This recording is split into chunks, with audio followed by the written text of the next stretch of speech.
Hey, Mal. Hey, Blake. You're looking better. Yeah. Thanks. Sorry you had to see me like that.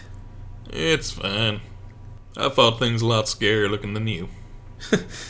Thanks? I think? Listen, can we talk? We're talking right now, aren't we? You know what I mean. Yeah, I know. Alright. Excellent. I know just the place. Alright. We got a nice sunset, rustic beachside cottage with a porch. Figured you'd like that. So you definitely want something. Oh, come on, is it that obvious? Yep. Well then, I guess you won't be wanting a drink. Now let's not be hasty. I never said I wouldn't hear you out. Alright. Wine seems appropriate for me. Bourbon for you, of course. Here, it's even in a bottle so you can pour it for maximum ambiance. Thank you. Cheers. Gotta admit, Blake, this is pretty nice. Thanks. This is actually my favorite view once. Well, bet no one could have seen this coming. Me drinking with my supposed mortal enemy. Supposed. We almost look like friends. Yeah, well, we almost are. I don't exactly have a very high standard. I suppose this is the step above befriending someone after a bar fight, right? No, after a bar fight, I feel reinvigorated and ready to kick some ass. This is... I mean, we've known each other long enough, I guess. Even if you have been shitty most of the time. Fair. More than fair. Shitty doesn't even begin to describe it. But it hasn't all been bad, right? You had some fun. Remember the vacation to Mattoon? Yeah, that was fun. But I also remember Priscilla using that vacation to experiment on Loet's corpse. God, don't remind me about her. What was she even trying to do? Oh, she was trying to make some sort of immortal zombie super soldier. Or destroy the concept of death. Maybe both? Probably both. Then there's everything with Fistifer. Yeah, so I've heard that name mentioned a few times. Who the fuck is that? So basically, he was... Actually, never mind. I probably don't want to know. Smart choice. There's also that time Yardir and I burned down that temple and broke the Memoria instance. You idiots had no idea what you were doing. Correction. We knew exactly what we were doing. We just didn't care. Rude. Oh, you want to call me rude? Remember when you had a giant sea snake try to eat me? I said I'm sorry. I was... Relax, Blake. I don't care anymore. I don't know what you could do to me at this point that would really fuck me up any further. I don't really want to fuck up anybody anymore. But I guess that doesn't matter, does it? Well, from everything Makoto and you've told us, not really. Right.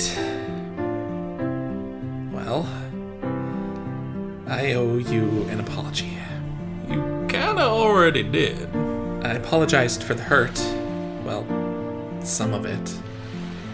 And I know that doesn't make up for any of it. It never will. But I also owe you an explanation. As best as I can give it. Thought you couldn't talk about it. I'm not supposed to. But I think my audience will be okay if I drop some answers. For a price. What's the price? You don't need to worry about it. It's not yours to pay. This is another one of those situations where I don't really have a choice in what I ask. I will answer literally everything else. I just can't tell you the ending. I'm sure you understand. Yeah, unfortunately. Well, please, just... all you have to do is listen, and in the end, if you still have questions, you can ask, okay? Okay. Okay. So first of all, as I said, I owe you an apology. When you all broke my narrative, you took me by surprise, to put it mildly. Like I said, for a long time I was just working towards the singular goal I had while placating the other Black Stars with tragedy after tragedy. Then you all broke things and I saw something. You're just kind of telling me the same shit here, Blake. Shut up, I'm getting to it. You broke my story and that's when I knew. You were perfect, the hero to my villain, my opponent, my nemesis, or whatever. But you never asked for that, which of course I thought just added to the drama, but it wasn't right. It wasn't fair to you, but I chose you anyway. Right. So what do you mean by chose? You didn't have to be the hero. There were others who could have been my protagonist. Others who the cast might have united behind. Kuzco's revenge quest would have made an excellent through line. Nadia could have been the leader, and this could have been a story about spirituality. Yeah, well, yeah, I know that. I've said it before, but right now about half the people at the base could hold my little title. Yeah, that's true.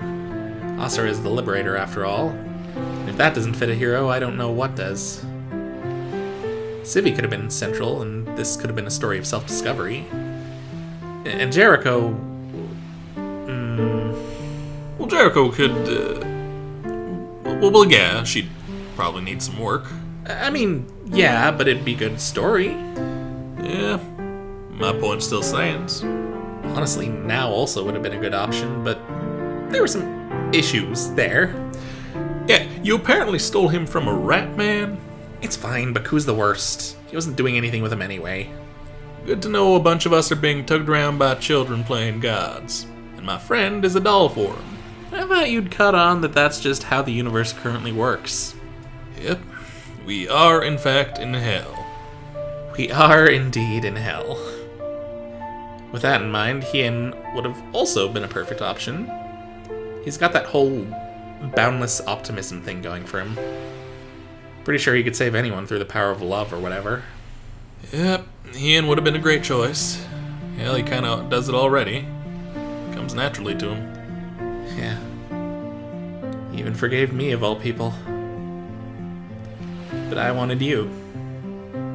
I saw the defiance in you, and I thought you could do anything. I gave up hope on changing things a long time ago, but you did something I didn't expect, so I thought... You thought I could save you. Yeah. Well, what did you mean by that? Let me tell you an old story. Once upon a time, there was a hero. He was a writer, ever tangled in tragic tales of fantasy to escape the dark around him. Little by little, his life crumbled around him until all that remained was water and a sky of black stars. So of course, when a dark god reached out their hand to save him, he took it. The god gave him a mask and put him into a twisted game. A physical and psychological game he was meant to run through for an audience.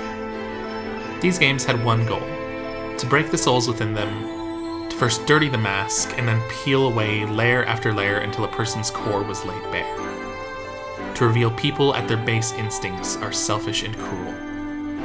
That all would break when forced to gaze into the mirror. For eons, the hero played these games. No matter what happened, no matter the odds, he never broke. He burned bright against the emptiness, clinging desperately to all that was right and true. Until one day he tore his own mask apart. He refused to accept the god's cruel truth, choosing instead to make his own. As time went on, he saw he was surrounded by 9 souls just like him, and so he decided to try and save them. A sniper from a distant future, a cowboy, a cave woman, an artist, souls from other worlds, impossible worlds, a world covered almost entirely in water, a world where sentient robots were possible, a world with half-dragons. One by one, he removed each mask, and one by one, he won them over with kindness and compassion. He laughed, he cried, he found love, he found romance, he gained friends, true friends. A lifetime's worth of bonds forged in purple string. Finally, he'd awoken every soul, tearing each mask to shreds in the process. But he was still only mortal. and what mortal could stand against a god. So he and his friends searched for a solution, a way to destroy their captor. For days they wandered the endless void, ever glimpsed by countless eyes. Finally, they pulled back the walls of their prison, revealing the island behind the curtain. It was here that they found their answer, the Longinus Blade, a lost artifact from the Before. Forged in the fires of the Big Bang by 10 mortal souls, it was the Void Manifest, willpower twisted for the express purpose of killing gods.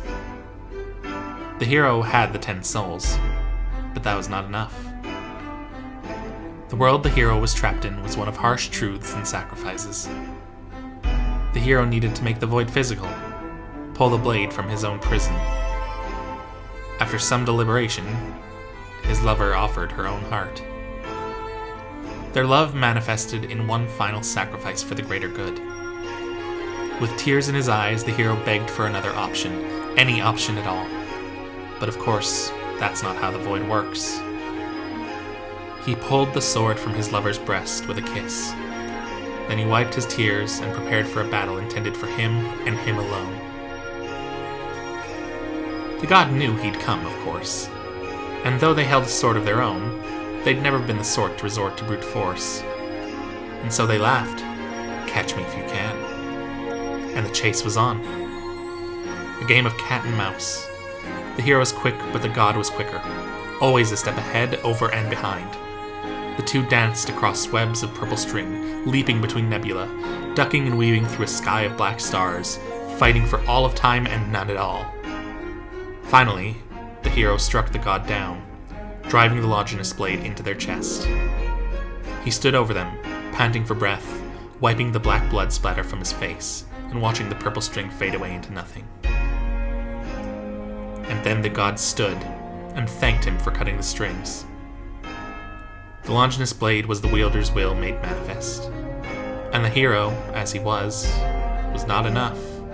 Not enough to kill a god, at any rate. But that hadn't been what the test was about. The god took on a name, Andromedus, the Revealer. Revealer of truths, of desires, of all that was metaphysical. Fittingly, their first act as an Ascended was to reveal the nature of the games. The Void was a collection plate for the Black Stars, an incubator for gods. Andromedus's incubation was now complete, and that meant a new godling had to take their place, lest the Void collapse in on itself and take all occupants with it. Well, the Revealer offered their hand. We could use a writer. I wish I could say the hero hesitated. I wish I could say he thought it through. But I guess, even if he had, it wouldn't have made much of a difference. If the choice was between taking the throne or losing the friends he held dear, well, that's not really a choice, is it? And that aside, well, this was an offer for power. Not just some legendary sword, but to be a god. He'd lost so much in the name of destroying the black stars in the sky. If he didn't take this power, wouldn't that all be in vain? The burning started with the handshake. More of an itch at first. But then it began in his toes as well. Then the golden light began to spread up his fingertips, slowly beginning to rise with the heat as he took a step back from his former captor. He watched in horror as his skin cracked and bubbled, then burst into explosive white flame with his scream. He'd burned before, of course. He'd already died countless times in the games, after all. But this was worse. Endless, setting every nerve aflame, boiling his insides and finding something among the wreckage to burn all over again. It was slicing him apart, cracking open his ribs and tearing out anything that lay within, pulling him to pieces and leaving the ashes to drift through the air. The fire swallowed the color from his hair and took his voice with it, leaving his eyes as white-hot pits in his skull. His molten tears dripped off his face and burned deep into the cavern that had been his chest. Then, he didn't feel much of anything. He emerged from the ashes, not a hero, but a god, and he had work to do. His first act was to bid his friends farewell and send them home, stretching beyond the veil to give them every good thing they deserved. This task completed, he turned to his own bonds. Releasing his friends had been nothing but a thought, to say nothing of the power coursing through his veins. Why should he be reborn as a Black Star, when he could surely fight them as he was? But his own red strings wouldn't budge. For all his power, he was still tied to this place. This island tucked away into nothing. He could look out of his prison, stick his hand through the bars, but the hole in his chest was rooted to the void. He was trapped. There were tears, of course. He raised mountains to shatter and boiled seas, screamed every time Andromedus dared to show their face to check in on him. The chasm in his chest ached, and he crafted every pleasure he could think to fill it, only for it to turn to ash in his mouth. Eventually, devoid of hope, he turned to the outside, hoping to at least see his friends happy and well. But of course, those gifts were as empty and lifeless as the power he'd used to make them. All lives he touched worse for his actions. His apologies were equally useless, falling on the deaf ears of friends who no longer remembered him. Eventually, he had no choice but to start his assignment, causing tragedies and gathering energy in the name of the Black Stars. For eons he continued, losing pieces of himself little by little. And then, of course, a hero stood up to strike him down. The cycle continues. So it goes. Huh. Called it. What? I knew it. Had a feeling. I was right. You're a person. You don't fucking know that? Nobody knows that. I didn't have to. I met you. You spent how long traveling with us? Why do you think I talked to you at all? I'm not a person anymore, Mal. That's the whole point. As soon as I took Andromedus' hand, I stopped being a person, because I became a part of this whole thing. That's dumb and symbolic and not true at all. Oh, shut up, you clearly don't fucking get it. No, I don't think you do. Like, I understand the whole Black Star thing. Your whole mantra is that you're not people. I understand that. But you're also individuals who think of their own accord, who do things because they want to, not just because you have some weird hierarchy, but because you want to. Look at Baku, the guy who apparently has unsanctioned work that he is so scared would get out, he left you alone for good. Look at you. You've had this game going a lot longer than you're supposed to. You don't even have full control over us.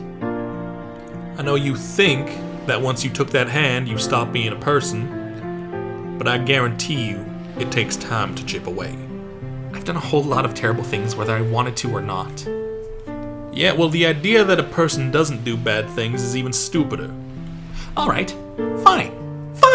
You're right. I'm a person. I'm a really shitty person. I constantly give in to my worst impulses and ruin lives, and I burn every fucking bridge I build. I say I don't want to be alone, but why the fuck would anyone want to be around me? I'm an arrogant dumbass who thought all I needed was power, and then I could finally make things right. I thought I'd be different. Hell, I thought I'd be better. But of course, even when I had power, it's all gone to shit. And why fucking wouldn't it? I literally can't do anything right.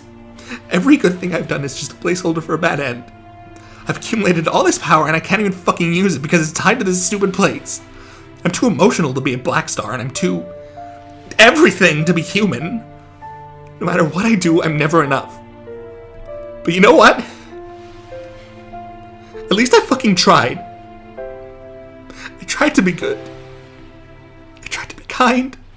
I tried to make people happy. I tried to do right. I know after everything I've done, no one is going to believe that, but I really did try. I believe you. Thanks. Yeah. Let it out. It's nice to finally meet you. I'm not... Thanks. I don't deserve... Thanks.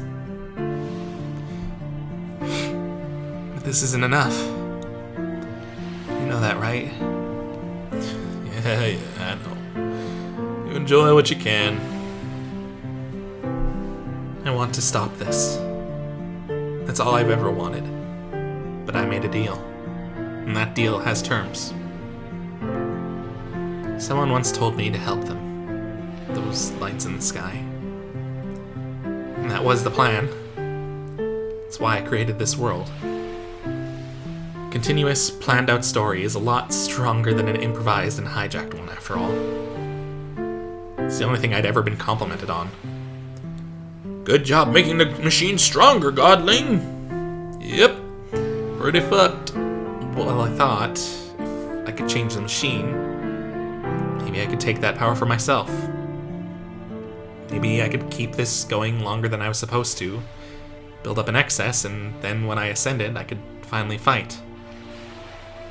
But as long as I'm not doing my job, as long as I'm not playing my role, all that power I've accumulated was meaningless. Okay, well, what do we do then? Well, what happens at the end of a classic story? The hero strikes the villain down. They end things. I want to break the wheel, but I can't do that while I'm a part of it. So I need you to end me. See, now the thing about that is it kind of sounds like something they would expect. No, I think... So there's this weapon, right? The Longinus Blade. It's the Void's will manifest, and it reflects the user. I barely remember it anymore. When I stabbed Andromedus, what I wanted was the power to kill a god. So it gave me what I wanted, and I ended up back in the cycle. But you now know this is a cycle, and we both don't want it to continue. If you go in wanting to end this, to end me, well, your will's always been stronger than mine. I think you'd win. I think you'd stop it all. Yeah, but even if that were the case, I think I'd rather not do that. Besides, it'd be kind of a waste of power, you know? And if the goal is to use that power against the Black Stars, I wouldn't exactly want to snuff it out. So, let's just sit on that for a while and see what else we can find. I'm sure there's something else. Well, I guess that's what I like about you. You never seem to agree with me. It's too bad. Yeah, no offense, but it's kind of a dumb plan. I'm doing my best. And apparently we do always find a way to surprise you, so... Besides, they can see all this, right? How are you getting away with telling me all this? Well, you're right, I'm not supposed to tell you any of this. But I had to tell someone before... I'm giving you answers. The Void loves tragedy. So, I'll have to execute a twist to make things right. Am I allowed to know what that means? Or just kind of going against the point? No, you're not allowed to know what that means. Sorry, I wish I could tell you, but if I do, that'll ruin everything. It's alright, I'm used to it by this point. What about the kid? Well, we both know that Makoto is tied to me. Same with Sigurd and Jericho. They gave their souls to the Black Stars. And as long as that's true, none of you can move forward.